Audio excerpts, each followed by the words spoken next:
Assalamualaikum, perkenalkan saya Hasniati G, calon guru penggerak Angkatan 11 dari SMP Islam Terpadu Wahda Islamiyah, Kota Makassar.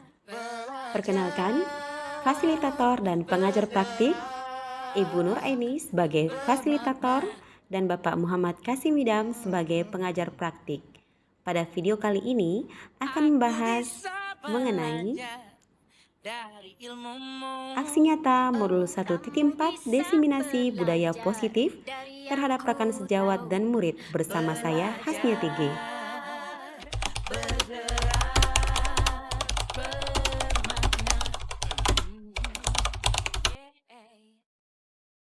Wabarakatuh. Perkenalkan, saya Hasniati, CGP Angkatan 11, Program Pendidikan Guru Penggerak dari SMP Islam Terpadu Wahda Islamiyah, Kota Makassar, Provinsi Sulawesi Selatan. Sebelumnya saya berterima kasih kepada seluruh ustazah, terutama Wakil Kepala Sekolah kita, Ustazah Rosmila Dewi, dan Wakil Kepala Sekolah Bagian Kesiswaan Ustazah Nirwana, serta guru-guru yang insya Allah hebat-hebat semua yang telah hadir pada kesempatan kali ini. Naam, izinkan saya ustazah untuk berbagi sedikit. Ini merupakan salah satu tugas kami di CGP, yakni aksi nyata berbagi praktik baik modul 1.4 budaya positif kepada guru dan murid. Alhamdulillah untuk murid sudah kami laksanakan 3 kali, dan ini untuk guru juga insya Allah semoga kita sama-sama bisa belajar. Saya tahu ustaz semua ustaz yang hebat sudah melaksanakan ini semua, tapi ada baiknya kalau kita merefresh apa yang sudah kita pahami bersama. Iya, naam. Pada kesempatan kali ini, insya Allah materi yang akan dibawakan tentang budaya positif. Dan perkenalkan, beliau adalah fasilitator kami, Ibu Nur Aini, dan pengajar praktik Bapak Muhammad Kasim Idam. Kita akan masuk ke materi budaya positif. Budaya positif mungkin adalah suatu hal yang sering kita dengarkan, tapi apa sih itu? Oke. Menjadi seorang guru yang baik harus memahami konsep dan penerapan disiplin positif. Agar apa? Budaya positif di sekolah kita bisa terwujud. Dalam mewujudkan budaya positif ini, ustazah, kita dapat melakukan dengan berbagai konsep-konsep inti seperti disiplin positif, memahami motivasi perilaku manusia berupa hukuman, penghargaan, posisi kontrol guru dalam restitusi, serta bagaimana kita membuat keyakinan kelas hingga pada penerapan segitiga restitusi dalam melakukan sebuah penyelesaian masalah yang dihadapi oleh murid-murid kita semuanya. Baik, poin pertama, kita masuk ke disiplin positif. Apa itu disiplin positif? Jadi disiplin positif adalah suatu tindakan yang memberikan perhatian khusus kepada pengembang disiplin dengan bertanggung jawab diri dengan pendekatan yang seimbang dan mendukung. Jadi ini merupakan pengertian dari sebuah disiplin positif. Dan kita akan lihat bagaimana disiplin positif kemudian kita terapkan dalam kehidupan kita sehari-hari dan mendukung pembelajaran yang akan kita laksanakan. Jadi, disiplin positif mampu membuat seseorang menggali kekuatan atau potensinya untuk suatu tujuan yang bermakna. Hal ini selaras dengan apa yang ditanamkan Ki Hajar Dewantara, bahwa disiplin diri diperlukan dalam menciptakan murid yang merdeka. Kalau murid merdeka, ustazah, bukan berarti mereka seenaknya saja masuk di sekolah jam berapa. Di sini ada kata posisi ketiga. Karena kenapa? Ini adalah motivasi internal yang hidup dan tumbuh dari diri mereka sendiri. Tidak ada lagi paksaan, tidak ada lagi hukuman, tidak ada lagi penghargaan. Dan ketika ini tumbuh, motivasi internal ini tumbuh, diharapkan tidak ada lagi yang memaksa mereka dari segi mereka melakukan karena menghindari hukuman. Contoh, siswa kita memakai himar karena salah satunya adalah peraturan sekolah. Kedua, mereka menggunakan himar karena takut dihukum. Yang ketiga, ada juga yang menggunakan himar karena ingin dipuji. Kita lengkap semuanya. Dan yang kita harapkan adalah mereka menggunakan ini karena mereka sadar bahwa itu merupakan suatu kewajiban mereka dari segi syariat, dan yang kedua merupakan peraturan sekolah kita. Jadi ketika mereka sudah tidak sekolah, mereka tetap melakukan hal tersebut. Dan kita berharap bahwa nilai-nilai universal ini kemudian tumbuh dalam diri anak-anak kita seperti disiplin, bertanggung jawab, sopan santun, bukan karena guru tertentu. Iya, seperti itu. Guru berperan sebagai penghukum dengan memberikan konsekuensi langsung atas pelanggaran yang mereka perbuat. Tujuan untuk apa? Menegakkan aturan dan memastikan murid memahami konsekuensi dari tindakan mereka. Ustazah, apakah boleh kita menghukum? Boleh? Hukuman yang boleh seperti apa misalnya? Kalau terlambat, anak-anak seharusnya diapakan?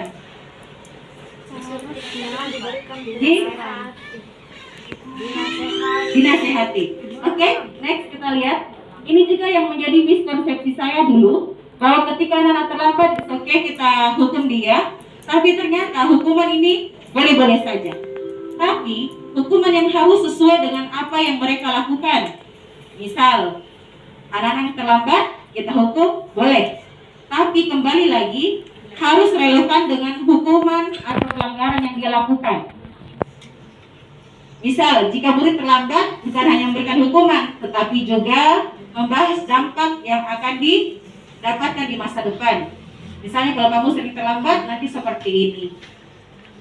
Terkadang mungkin ada juga mereka terlambat, ini kesalahan dulu ya, dihukum untuk melakukan sesuatu. Ini tidak relevan. Kalau mungkin guru PJOK, siswanya terlambat 10 menit masuk ke lapangan, yang relevan bisa kita suruh dia lari keliling lapangan. Itu relevan. Karena kenapa? Mereka sudah terlambat untuk mengikuti pemanasan di lapangan.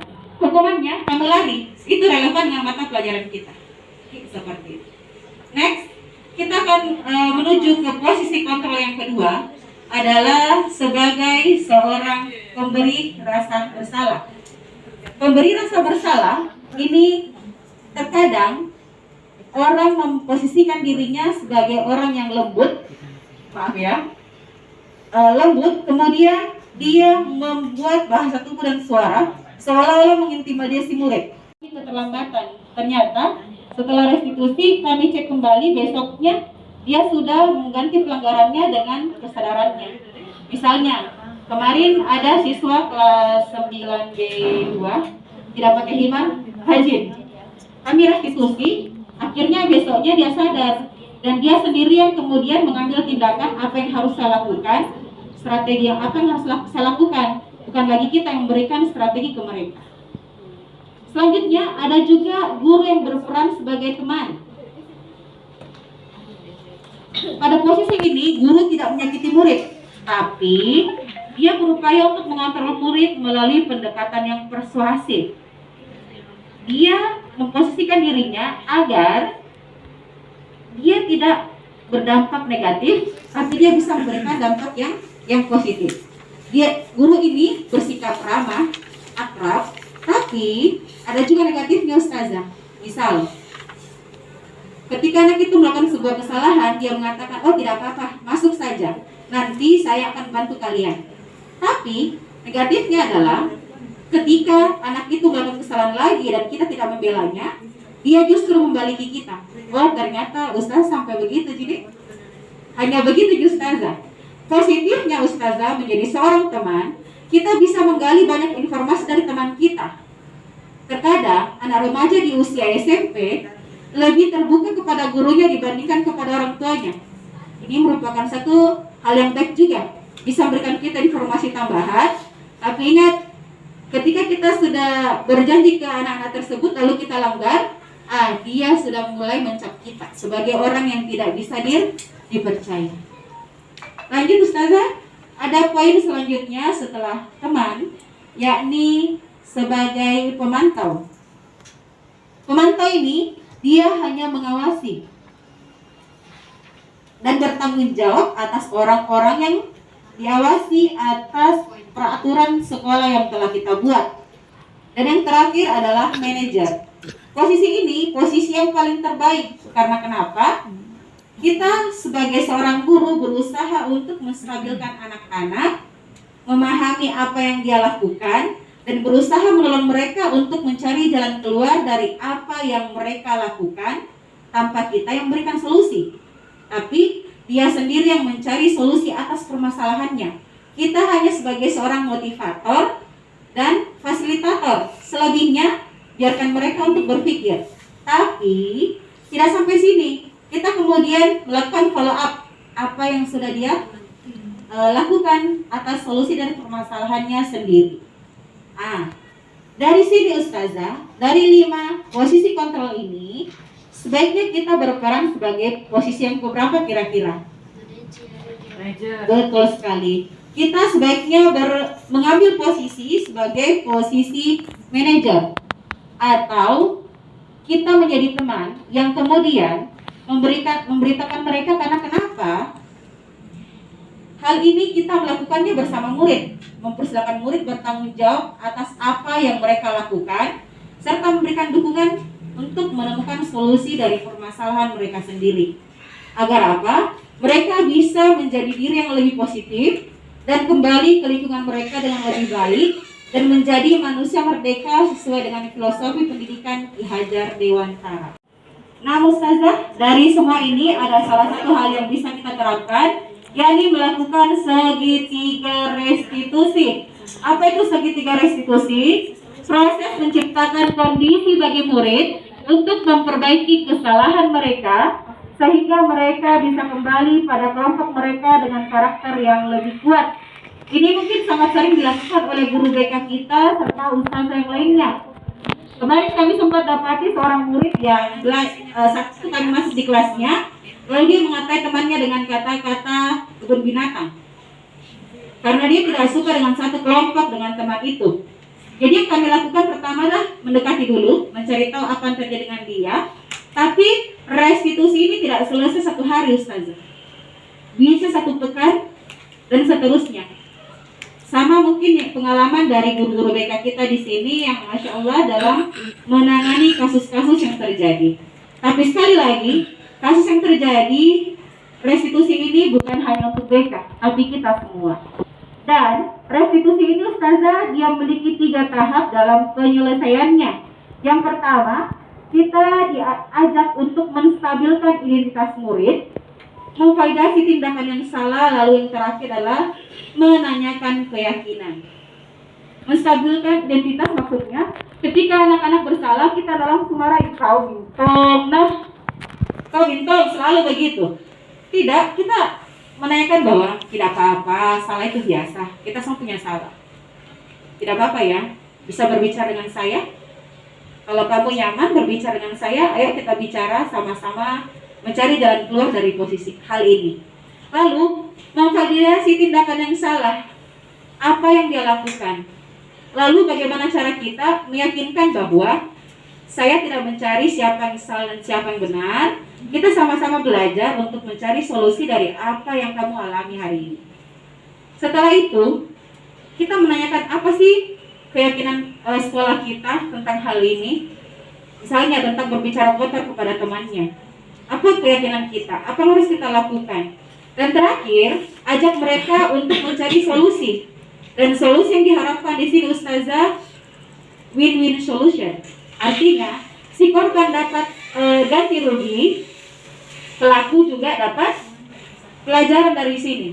Jadi hal ini bisa memberikan pelajaran kepada pelaku untuk tidak mengulangi kesalahan yang sama, agar dia bisa keluar dari hal itu dan memperbaiki hubungannya dengan orang lain, dan terakhir menjadi murid yang mandiri dan bertanggung jawab. Siap Ustazah insya-Allah? Siap, insya-Allah. Ya, saya kira ini adalah hal-hal yang sering kita lakukan. Saya hanya berbagi sedikit saja. Terima kasih Ustazah atas kehadirannya. Semoga bermanfaat dan Assalamualaikum warahmatullahi wabarakatuh. Waalaikumsalam warahmatullahi wabarakatuh.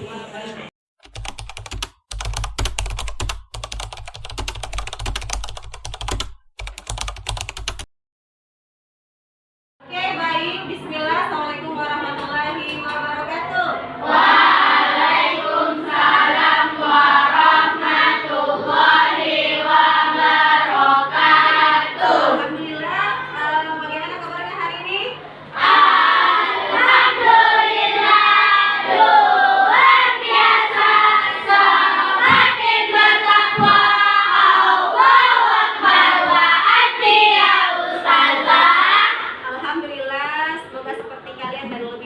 insya Allah. Insya Allah untuk memulai hari ini kita akan satu hal yang berbeda. Tapi sebelumnya kita murojaah dulu surah An-Nas. Alif Bata. Asyaitonirrajim.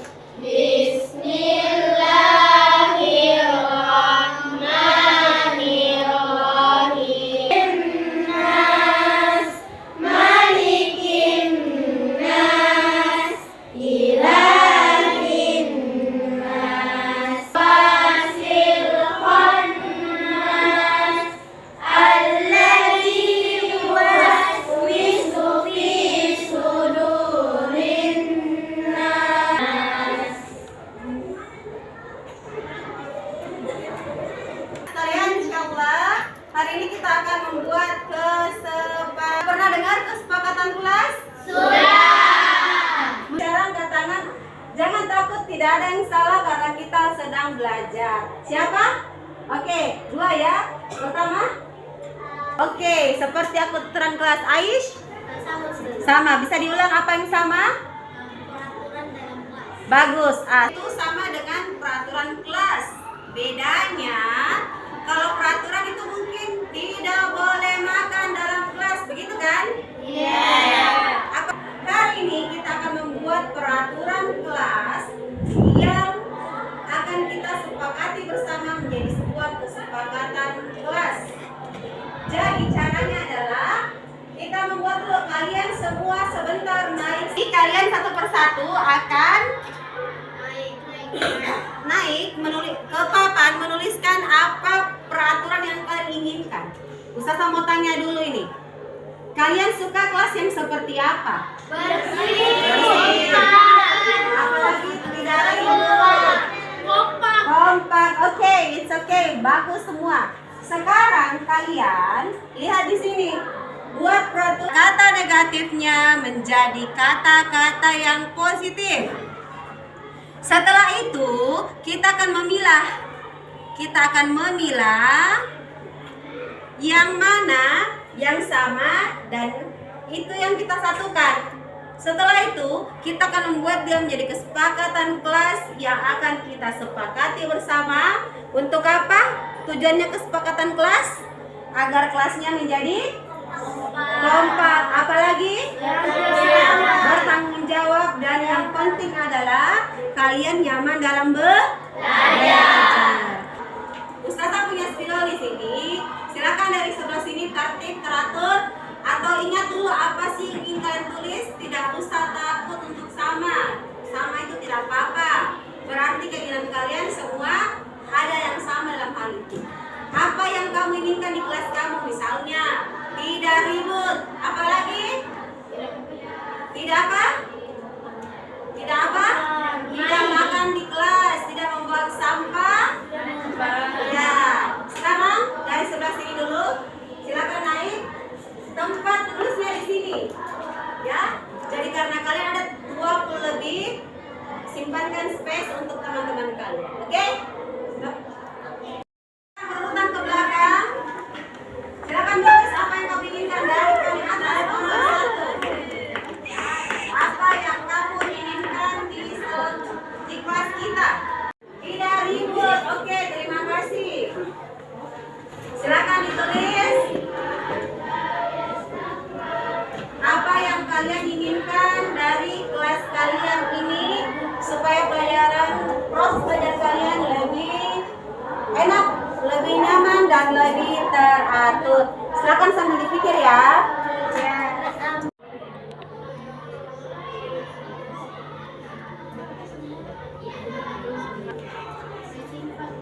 Silakan dituliskan.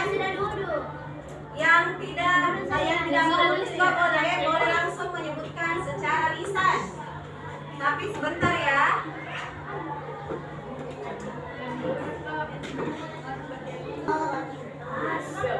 Boleh juga misalnya saya tidak mau menulis ustazah, saya mau langsung sebutkan. Boleh sebentar disebutkan apa yang kamu inginkan.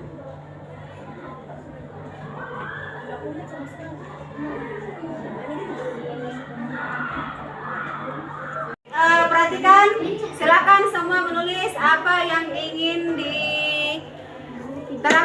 kelas kita agar kalian bisa mendapatkan suasana belajar yang menyenangkan.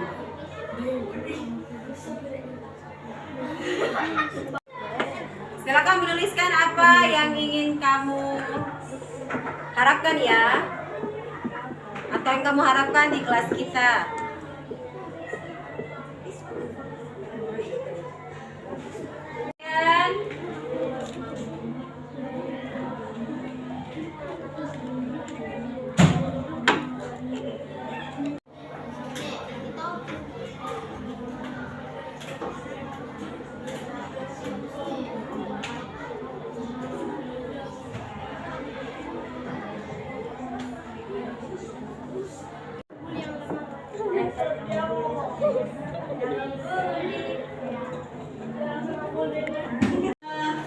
Alhamdulillah, syukron, terima kasih sudah menuliskan apa peraturan kelas yang ingin kalian harapkan dan apa yang ingin kalian harapkan terjadi di kelas kita.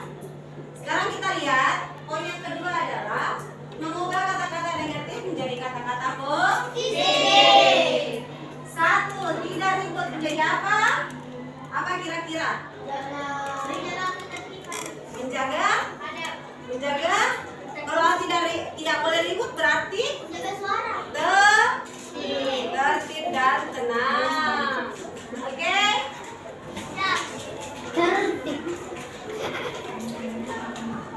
Makan di kelas. Artinya kira-kira kalau tidak makan di kelas, makan di luar jam pelajaran. Bagus. Sopan terhadap teman dan ustazah, oke. Disiplin dan mengumpulkan tugas tepat waktu. Ini sudah positif ya? Menjaga kebersihan kelas. Positif atau negatif? Positif. Menjaga perkataan? Positif. Tidak melawan guru? Negatif. Berarti kira-kira kalau diganti menjadi apa ini? Menghormat bagaimana? Sopan. Sopan. Berarti dia sudah masuk ke poin yang kelima. Ini sama ya? Tidak tidur di kelas. Siapa yang suka tidur ini? Suka tidur? Iya, sering. Tugas utamanya ke sekolah untuk apa? Kalau tidur itu tugas utama atau bukan? Bukan. Berarti boleh tidur saat jam belajar? Tidak boleh. Berarti tidak tidur di kelas, kita mengganti. Ya, sama ya, memperhatikan. Berada di kelas sebelum jam pelajaran. Berarti tepat waktu. Ini masuk disiplin tidak? Berarti disiplin. Izin sebelum keluar kelas disiplin juga ya. Dan dia masuk sopan santun. Berarti kita harus saling menghargai.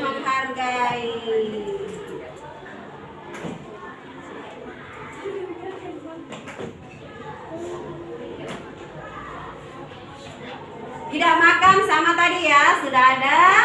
Makan di luar jam pelajaran. Tidak main-main, berarti kalau tidak main-main harus apa? Menjaga, ada, serius, disiplin. Sama ya. Tidak makan, ini sama. Tidak berkata kasar atau kotor, berarti harus berkata yang sopan. Berarti apa ini? Sopan santun. Sopan santun. Hormati teman dan guru, ini sama. Tahap selanjutnya, perhatikan di sini. Kita akan melihat hal-hal yang sama disatukan atau dicoret yang sama. Sekarang coba lihat dulu, kalian perhatikan. Berisik mana lagi? Berarti tertib dan tenang. Yang mana lagi tertib dan tenang di sini?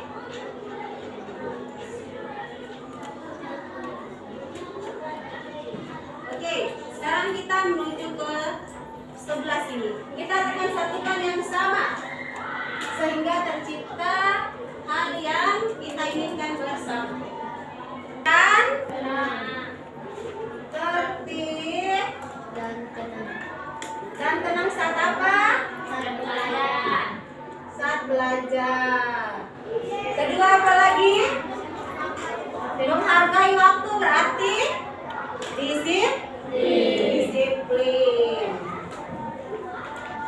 Tidak, karena dia sudah masuk ke mana? Disiplin.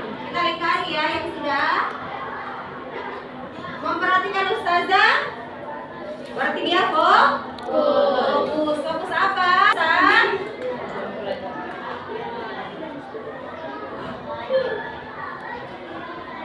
Sudah ada yang ngantuk ini.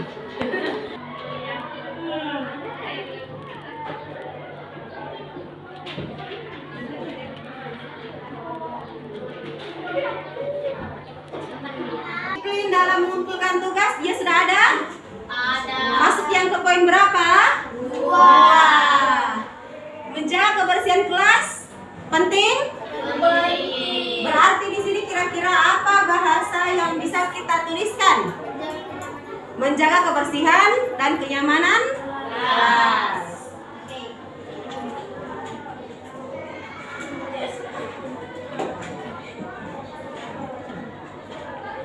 Poin keberapa kira-kira menjaga perkataan? 4. Oke, bisa diulangi apa itu poin 4? Sopan. Oke. Tidak melawan guru berarti masuk apa juga? Sopan. Tidak tidur di kelas berarti dia masuk apa? Fokus dan disiplin. Memperhatikan ustazah berarti fokus. Oh, ini sudah masuk sopan santun. Saling menghargai. Oh, ngantuk. Terakhir di sini. Sudah berisik sudah ya. Berada di kelas sebelum pelajaran ya. Pintar. Jadi coba kalian sebutkan, ustazah bacakan ya. Disiplin. Fokus merasa belajar.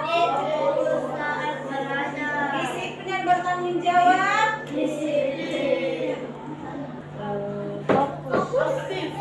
Tidak ada, kita tuliskan poin lain. Sebentar kita tuliskan ya. Mengumpulkan tugas tepat waktu berarti teman berarti saling menghargai, pintar sekali. Tidak makan di kelas. Disiplin dan tertib. Tidak makan dan minum sama ya. Di sini ada 6 poin. Kita mau lihat. Ustazah ada kata-kata rumpang. Tahu kata-kata rumpang? Kata-kata yang akan diisi. Kata-kata yang akan diisi kira-kira. Misalnya, jika kami tertib dan tenang, maka apa yang terjadi kira-kira? Coba keluar suaranya. 1, 2, 3, apa yang terjadi? Kelas akan menjadi lebih nyaman. Yang lain? Jika kami tertib dan tenang, maka apa? Tidak mengganggu pembelajaran. Jika kami disiplin saat belajar, maka apa kira-kira yang terjadi? Nilai lebih bagus. Apalagi Aish? Ada lagi yang lain? Pembelajaran akan menjadi lebih apa? Lebih tertib. Oke, tidak apa-apa. Itu kan pendapat temannya. Ustazah ulangi.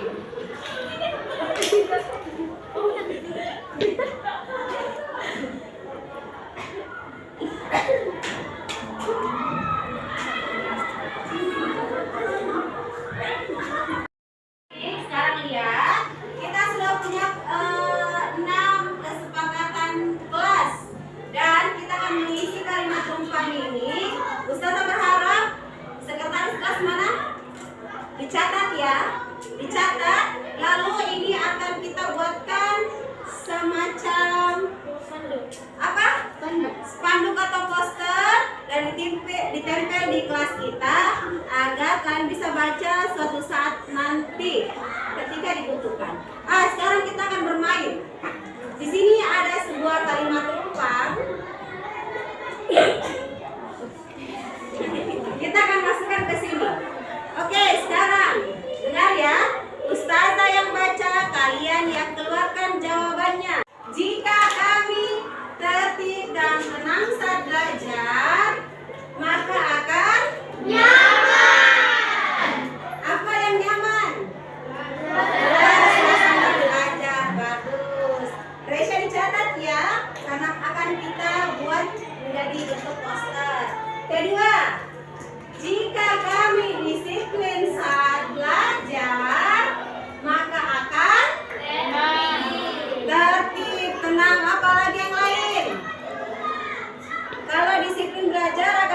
menghasilkan apa?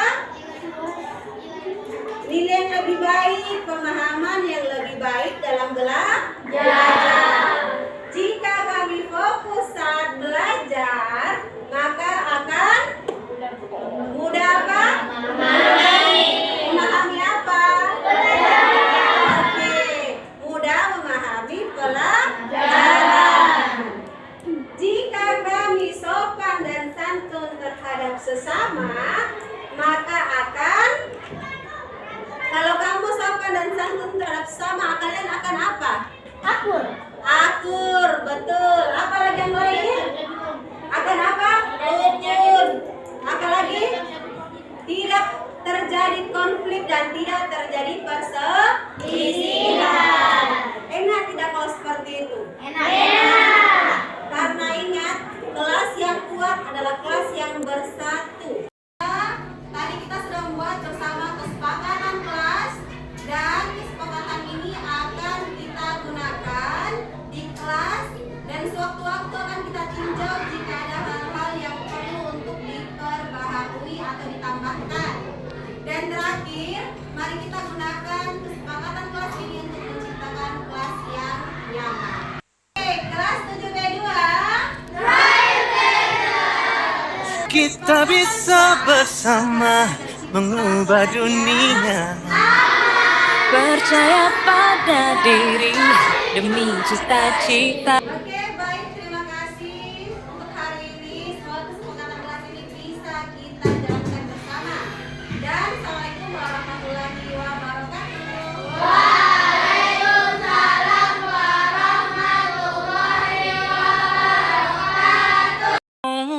Oh, kamu bisa belajar dari yang ku tahu. Belajar